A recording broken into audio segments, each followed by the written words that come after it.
Je vais vous expliquer le plus gros scandale de la science. Ça se passe actuellement sous nos yeux, mais trop peu de gens sont au courant. Bon, imaginez devoir publier un article scientifique. En général, vous travaillez dans le laboratoire d'une université ou d'un organisme de recherche. Mais pour pouvoir publier, il suffit pas juste d'aller sur un site internet et de déposer son petit PDF. Pas du tout. Il y a tout un processus à respecter. Bon, déjà, la première étape, c'est de choisir le journal auquel on va donner son article. Mais là où ça se tend, c'est que chaque journal a sa propre note. Bon, si on pense que notre travail est vraiment exceptionnel, on peut le soumettre aux meilleurs journaux, mais le problème, c'est qu'ils sont très sélectifs. Par exemple, dans l'un des journaux les plus prestigieux, Nature, 99% des demandes sont rejetées. Sachant que les personnes qui demandent à être publiées là-bas sont déjà assez confiantes dans leur projet, car chaque journal a sa propre façon de présenter les choses, et ça prend un temps fou de s'adapter à chacun. Après avoir jeté un rapide coup d'œil et que le journal pense que c'est pas trop mal ce que vous avez fait, il va se passer un truc de fou. Le journal va faire une demande de vérification par des experts. Les meilleurs experts du monde sur le sujet que vous avez traité ont donc un mois pour lire ce que vous avez fait. Bon, en général, ils y passent 3-4 heures parce qu'ils ont vraiment autre chose à faire. Ensuite, les experts vont donner leur avis au journal qui vont peser le pour et le contre. Pour moi, l'édition scientifique, c'est le business le plus rentable du monde. Car oui, déjà, les chercheurs doivent payer pour publier leurs publications. Et le pire là-dedans, c'est que ce genre de situation peut totalement arriver. Alors oui, alors pour votre publication, alors c'est vraiment pas mal.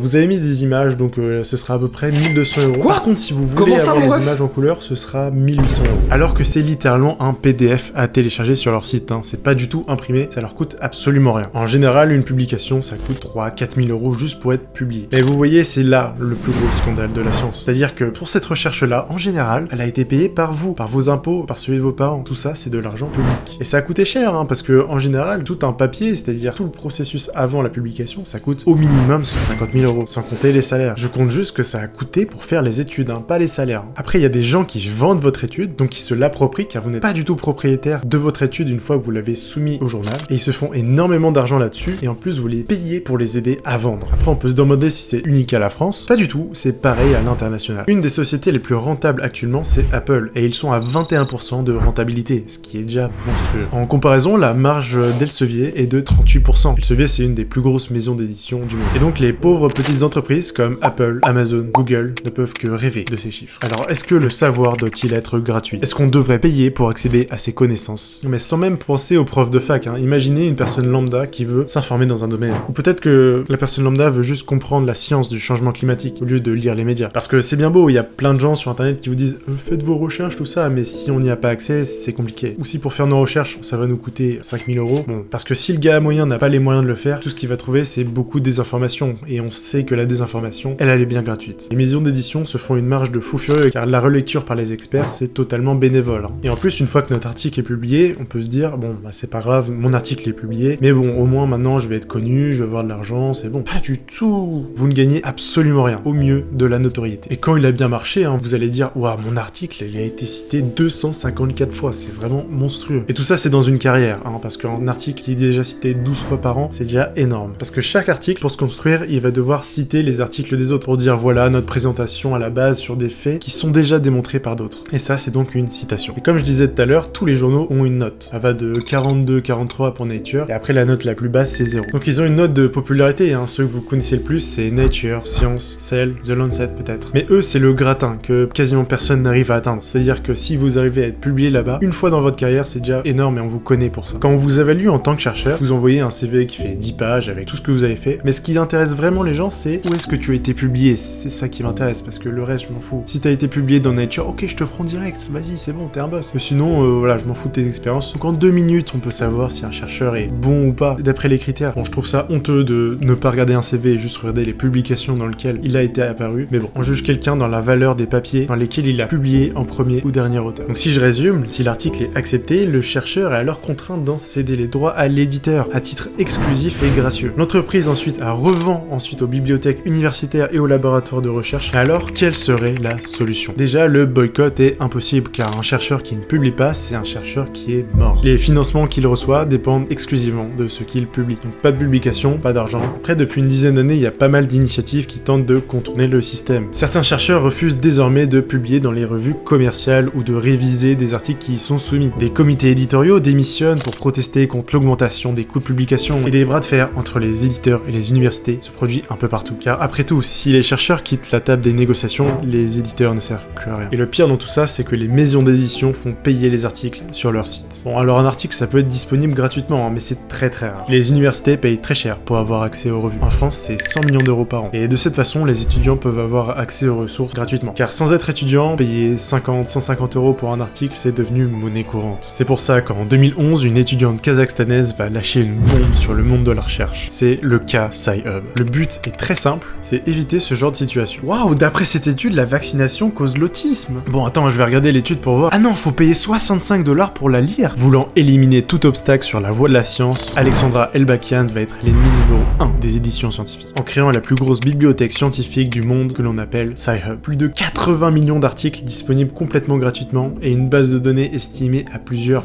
milliards de dollars. Bon, évidemment, plein de tentatives ont été tentées pour faire fermer le site, attaquer en justice, faire des procès, tenter de bloquer le site. Rien n'y fait, Sci-Hub reste debout. En France, leur site est bloqué si vous tentez d'y accéder sans VPN. La créatrice de Sci-Hub doit actuellement 15 millions à Elsevier, qui est une des plus grosses maisons d'édition au monde. Dans une de ses interviews, elle a même affirmé qu'elle n'était pas prête de les payer. Mais est-ce un crime d'estimer que les publications scientifiques devraient être librement accessibles sur internet? Aaron Swartz était également un autre hacker brillant, cofondateur de Reddit notamment. Il a également téléchargé illégalement des milliers d'articles universitaires des archives restreintes du MIT, une des plus grosses universités aux États-Unis, une des meilleures universités au monde. Il s'agissait pas de documents classifiés ou de secrets d'État, c'était juste des publications scientifiques, des milliers de pages qui devaient être dans le domaine public. Au final, il s'est fait prendre, il s'est fait accuser par le gouvernement américain de fraude électronique. Il risquait 35 ans de prison et 1 million d'euros d'amende, et sa seule solution. Et donc il s'est pendu à l'âge de 26 ans. Une histoire horrible, mais trop méconnue à mes yeux. Je vous repose donc la question, est-ce que la recherche doit être en libre accès? Des bisous.